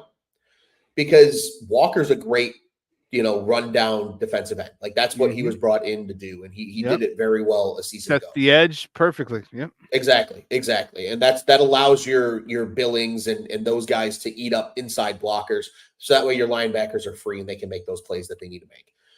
And then when a passing down comes, you can kick Walker inside, and he's a really good interior rusher, which is what his value is, and why he wasn't a cap casualty this year with that 2-year deal, where a lot of guys get cut after that first year. I think the best case scenario is allowing Booker to be kind of that rush end in a lot of situations early in the season. And then as the season goes on, allowing him and Walker to be more of a true platoon, where it doesn't matter if it's first, second, or third down. Both of them can be on the field at any given time, or maybe both of them are on the field at the same time. And it gives just different looks for this defensive line. Because I mean, Austin Booker, by many NFL analysts and many, people that pay a lot of attention to the draft, building the board guys here at On Tap that did a great job on that project this year, had Austin Booker's a 3rd round value. Bears got him in the 5th round. I mean, that in itself feels like a steal. He's a guy that Daniel Jeremiah said at the draft, yeah, he's a little raw just because he hasn't played a lot of football. But a lot of people said if he had gone back to Kansas this year and continued on that ascent that he was taking throughout the course of last year, people were thinking he could have been a late 1st round pick in a year from now. That's a hell of a value to get in year 5. And now that you have an Eric Washington in the building to help develop young defensive linemen, this is where Austin Booker, I don't want to block Austin Booker if I'm the Bears. If you can bring in a depth guy that just adds just further cushion to that defensive line in case there's injury, cool. I think that's a great move. But blocking Austin Booker, I don't think is the right move, because I think he's going to surprise a lot of people as a 5th round ad this year. There's a reason they traded a 4th rounder next year to come back in and get him, because nobody thought he was going to be available that late in the draft. The Bears were happy to go in, happy to take him. And, I saw somebody a little bit earlier that said, he's just a little bit of a longer arm version of Leatu Latu. If that's the case, you can make the argument then that he has the potential of becoming one of the best pass rushers to come out of this draft. And that's high praise with guys like Dallas Turner and some of these other guys coming in as rookies this year. So I'm for adding a low, kind of low risk move at the defensive end position.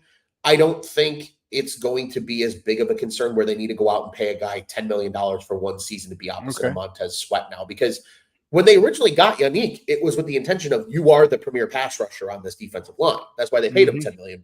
Yeah. Then they go out and get Sweat, and it's like, well, now we don't need you to be that premier guy because we have that premier guy on the other side. You need to just be good enough on the opposite side. And truly, I think a platoon of Walker and Booker with maybe a low scale veteran that comes in, you can kind of rotate all 3 of them, because then you can kick Walker inside as well. I think that will be just enough to get production out of that defensive end spot. And then best case scenario, Austin Booker develops at least, it might not be linear, but as long as he's up here by the end of the season after starting down here in terms of progression, you're looking at next year having him as your surefire guy opposite of Montez Sweat on this defensive line. Your thoughts on him, and when we signed him, and it's obvious just before, or we went back and drafted him, I was ecstatic. Mm-hmm. I was just ecstatic because I was asking for a one-trick pony, and I watched his tape, and I'm like, wow, it's like he's a little light frame, and like, but that's okay. I'm like, he has time to put on pounds in the NFL. He's not going anywhere. 100%. If for his first year he gives me the one-trick pony, gives me the Mark Anderson, I am happy as a pig in slop. And then you could put let's not forget he's working with Eric Washington. Let's not forget he's going to put on weight. Let's not forget he's working with Montez Sweat. He's having, you talk about the expertise and the guidance and the knowledge that he's going to get in his first year. I see him as a potential one-trick pony year 1, but after year 1, hell, maybe by the end of year 1, he's no longer a one-trick pony. He might be able to set the edge. He might be able to stop us from drafting an edge high in the draft next year, because next year's edge class is going to be pretty good. I really like this guy, and when I saw him after the draft, when he came out at rookie OTAs, and we saw highlights and film, like, whoa, he's been in the weight room. He's been in the weight room a little bit. Mm-hmm. And I like that, as long as he can maintain his speed, his explosiveness, and his elusiveness, because he likes that dip. He likes to dip that shoulder. Man, how many times we saw offensive lineman go to punch, he dips, swing underneath it. Offensive like, oh damn, sack. Just I like it. I'm really I see him, as I said, a one-trick pony for much of the season, but I think toward the end he could be a heck of a lot more. And man, if you don't have to go get a defensive end next year in the first round, and you can and there comes a stud left tackle. Or they're, you know what I mean? What weaknesses do you see left on this defense? On the defense, I think the biggest weakness is just defensive line depth. And that's why I was going to make the statement too when you were saying, because I agree. I had the same reaction when they got Booker in the 5th round. When I saw that they traded back up and they kind of didn't announce the pick on the broadcast. I was like, who the hell did they take? Yeah, it came across and I was like, wait. And then they showed it and I was like, oh, that's fantastic. Because I ended up, in a lot of my kind of mock drafts, I had Booker as the 3rd round pick for the Bears in a lot of my mock drafts. So I was very excited to see him fall there at 5 because of all the reasons you said. I think that's a perfect way to put it. He can come in year 1. He doesn't have to be a complete defensive end, but he can learn from a good veteran in Walker, a great coach in Washington, and another great player on the opposite side in Montez Sweat, and how to turn into a complete defensive end in the NFL. And that can come in time. He doesn't need to do that year 1. But if you look at the best, if you look at the best guys or best teams, pardon me, in the league, they all have astronomical defensive depth, and especially on the D line. Look at the Eagles. The Eagles are a great example of that. They roll like 8-9 guys deep and have comfortability with all 8 or 9 of those guys being on the field at any given moment. I wouldn't be mad if the Bears used a 1st round pick next year on a defensive lineman, especially if there's an elite 3 technique hanging out in the 1st round, a guy very similar to this year that would have been like a Byron Murphy, where he could be a disruptor. He can be that next level player because you get that player next to Montez Sweat in a defense where the 3 technique is the single most important position. And for Bears fans that don't understand me, think of the Henry Melton Pro Bowl days for the Bears. Think of the Tommy Harris Pro Bowl days for the Bears. Think of what Warren Sapp did for the Bucks. Yeah, what Warren Sapp did for the Bucks. And even think about what, over the last couple of years what DeForest Buckner did down in Indy. That 3 technique spot is hugely important to the Tampa 2 inspired defense. If you can go get that guy in the 1st round next year, or even another edge rusher just to add as more depth, and make this D-line even more just dominant than it already could be. Because if the quarterback doesn't have time to make good decisions, that's when all your ball hawks in the secondary and at the linebacking spots get to pick guys off. And then we get those cool pick sixes that we got to see a few times this year. I think that is the one spot on the defense I would continue to add. You have linebacker locked up and you're good to go there. You have DB locked up now and you're good to go there. Maybe a free safety, just get a younger guy in to kind of learn in year 2 behind in Byron's 2nd year, pardon me. But if you can go out and go get another D lineman and just make this defensive line even stronger than it already is, that's what I would do. I think that's the biggest quote unquote weakness in this Bears defense. I can see what you're putting down there because now you got, and especially if Gervon Dexter takes that step forward and then you go get another 3 tech. And Gervon might be in his feelings, but you're like, nah, dog. Look, this helps you. And I was gonna say, and then Gervon can bounce between the 3 and the 1 then because he's so big. That, and not just that, but guess what? You're fresh. Yep, you're fresh. Make a lot more plays when you're fresh. A hell of a lot more, especially late in the games because you played half your snaps, approximately half your snaps. And this offensive lineman, you don't switch offensive linemen for the most part in a game. Those 5 are those 5 unless someone gets hurt. All right. And now you're fresh in the 3rd quarter, in the 4th quarter against this guy who's been going against 2 different guys. So now he's got to work on your strengths and he's got to work on the other guy's strengths. And God forbid he get one wrong, one play, boom, there you go. And now there's a sack on important down. So, and now we're starting to look like the Philadelphia Eagles defensive line. And that to me is super, super exciting. Ron. And that's when this defense becomes Super Bowl caliber. When they can start to do stuff like that. Bingo. Man, great stuff today, man. As always, this is why I definitely wanted to talk Bears with you, man. Do me a favor before you go. Let everyone know where they can find you and your work online. Yeah, so I am at Loose on Tap on the socials. You can find all of my work over at ontapsportsnet.com, at ontapsportsnet on the socials.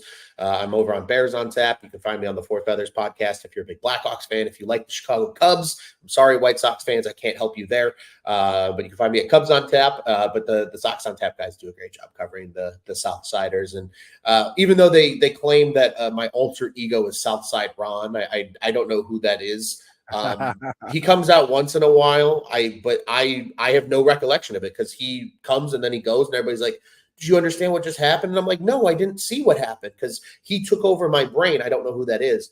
But no, you can find me on tapsportsnet.com and all the crazy work that I'm putting in over on that side of the house. But again, at least on tap on the socials is where you can find me personally. Jay Grizz, don't stop that blasphemy. Do not blaspheme on this. Stop it, Jay Grizz. Hey, it's okay. They're coming off a really terrible weekend, Shawn. So I'm a little down on my Cubbies right now. Wasn't it one win between 6 games with both teams this weekend? Didn't you lose 2 wins? Oh, between the Sox and the Cubs? Yeah. I think it's one win. We got our asses handed to us. The Yankees were like, boop, get out, sit down. Yeah, well, you were in the Bronx too. I feel like home field advantage for certain teams plays, and Yankees are one of them. So, it happens to the best of us. 4-game winning streak. Oh my God, that's so cute. Sit down. That's what I feel they did right now. Not just on our forehead, just like stop it. And it's like when you flick your dog in the nose, and he's like, "What did I do?" Dude, great stuff, man. We'll be in touch soon, man. You have a great day. Thanks, Ron. You too, Shawn. Always a pleasure, man. Take care. All righty. Guys, that's Ron Luce from the On Tap Sportsnet talking Bears football with me. And I'm excited. The season is it can't get here fast enough. But again, enjoy it. Be where your feet are at. And all right, now we'll see. Is there any? And I think Ron's right. Maybe they're gonna wait for some cuts. All right, because if you see a veteran, because you may see a veteran who gets cut because there's the promise of a rookie, or the rookie looks good, get a little cap flexibility. Okay, that'll happen. That could happen, and that could be the type of dude that we need. And what if it's a dude who, if it's a veteran making a good amount of money, and he's cut? Okay, you tell me what veteran wouldn't want to come here? Wouldn't want to come to play for this defense? First of all, you got a head coach that players want to run through a wall for. Okay, they whatever Eberflus is putting down, they're picking up. Okay, then he's got an Andrew Billings at the 1 tech. Then he's got a Gervon Dexter at the 3 tech. Then he's got Montez Sweat on the other side. So he's like, man, how many double teams am I going to get? Because I got a guy who eats double teams in Billings, laps in the pocket. We're expecting the big breakout year from Gervon Dexter, so he might get some double teams unless they want the pocket collapsing from the inside. And then I have another stud on the outside in Montez Sweat, who they're probably going to have to double team because he's going to get multiple sacks on a weekly basis if we don't. You only have 5 offensive linemen. You don't want to leave a tight end in all the time. So if I'm a veteran, I can easily see a veteran coming or saying, I want to go to Chicago. A quality one. All right. I may not make the $15 million I'm making there, but I can make 7, 8, depending on who he is, maybe 10. I mean, I wouldn't give Yannick Ngakoue 10. But there's a chance that you can get a guy. So, and believe me, if you're a veteran making a good amount and you get cut in camp, all right, there's a lifestyle you got to live. You got to lead. The missus has a lifestyle. The kids have a lifestyle.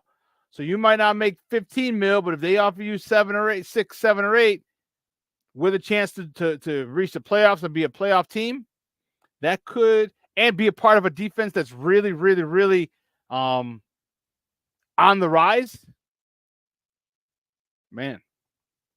So I am excited to see what they what happens, what they do in the free agent market, or do they just wait until till camp comes and you get camp cuts? either way, Ryan position, because if he wants to roll with DeMarcus Walker and Booker, I'm okay with that too. I am okay with that too. So we'll see. We will see. Man, 2 hours is come and gone. Man, what a phenomenal show. Man, this show is dedicated to our guy, Chris Washington, C Sharp, as many of you know him, the producer over there at the Nomad Network. When I do the collaboration, when Sports Zone Chicago and Nomad Network get together, talking Bears, he produces all those shows, him and Brian in the back. Just want to, so rest in peace, my friend. All right, rest in peace. I will be replaying this show tonight at 6, so you can catch it at 6. All right, no Daily Bears talk with SuperBack and Nomad not until Wednesday. That'll be Wednesday at 1 o'clock. And I will be back on Wednesday at 9 a.m. Guys, have a phenomenal day. It's supposed to be 80 today. Temperatures are gonna drop, but it's supposed to be. Let me see real quick. Damn, high 85 again today. Whoo, it's 81 already.